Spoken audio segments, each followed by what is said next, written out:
मोहल्ले के सभी लोग उसे प्यार करते थे। इशा की नमाज के बाद काफी वक्त हो गया। माँ को ऐसा महसूस हुआ जैसे बिलाल उसे आवाजें दे रहा है।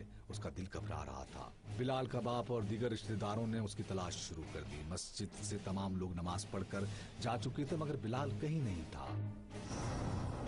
बिलाल मस्जिद में भी नहीं था, तो 6 साला मासूम कहाँ गया, ये दिखाएंगे आपको, लेकिन एक शॉर्ट ब्रेक के बाद। कहीं मस्जिद तक जा रहा हूँ, हर आंख में आंसू था। सब हैरान थे कि आखिर 6 साल के बच्चे ने किसी का क्या बिगाड़ा था, उसकी किसी से क्या दुश्मनी थी। पुलिस को इत्तला दी गई और उसके बाद तफ्तीश शुरू हो गई।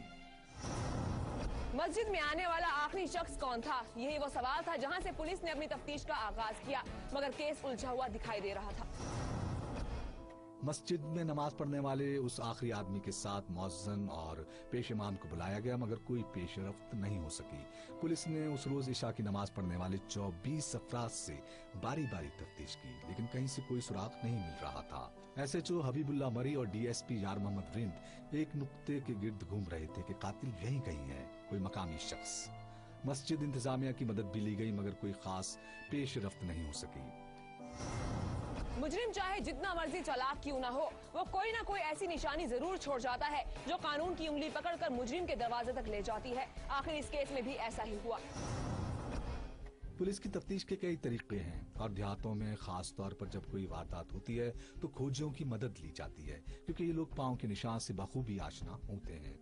ऐसे ही खोजी ने वुकुआ की जगह पर लगे जूते के निशान से पुलिस को बताया कि ये पांव मस्जिद के पेश इमाम और इस मदरसे के मौल्लिम मंजूर अहमद के हैं।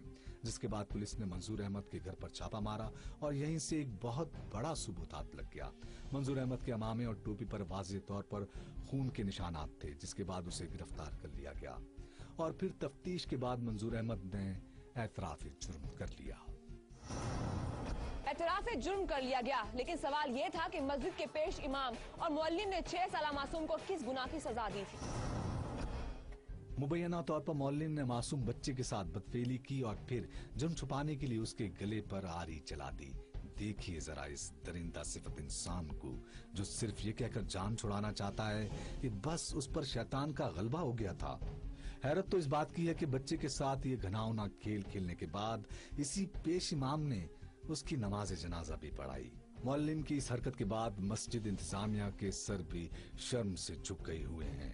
मदारिस में इस नौयत के केसेस बढ़ते जा रहे हैं, तो इनका खात्मा कैसे किया जाए। मदारिस में इस तरह के वाकयात का बढ़ना खतरनाक सूरत हाल है। ये सिर्फ हुकूमत की नहीं, हम सबकी इज्तिमाई जिम्मेदारी है।